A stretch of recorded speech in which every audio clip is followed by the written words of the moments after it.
Well, all this milieu was seeking of the truth. It's called an inquiry. And the President has something that is publicatory. Mr. President, that means you have anything that shows your innocence.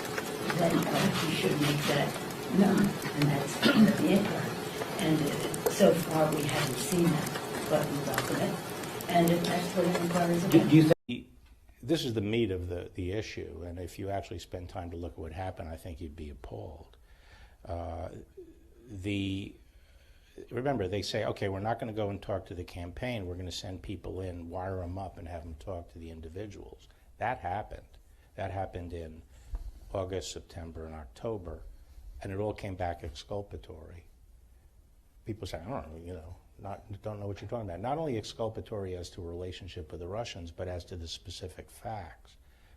And that, A, they never did anything about that. They just pressed ahead. But B, they never informed the court.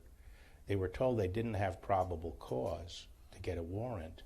And so they took the Steele dossier, which they had done nothing to verify, and they used that to get the warrant, to just collapse everything. They withheld from the court all the exculpatory information, and they withheld from the court information about the lack of reliability of Steele. The real interesting thing here, and to me the major takeaway, actually is after the election. Because in January, they went to, Steele was dealing with one person. He only talked to one person. And that's what we call the primary subsource. And it was that person who had the so-called network of subsources. When they finally got around to talking to him, he said, I don't know what Steele's talking about. I didn't tell him this stuff. Or, it was mostly barroom talk and rumor. I made it clear to him this was my own suppositions and theories. And, this is, and at that point, it was clear that the dossier was a sham. So what happens? What happens at that point?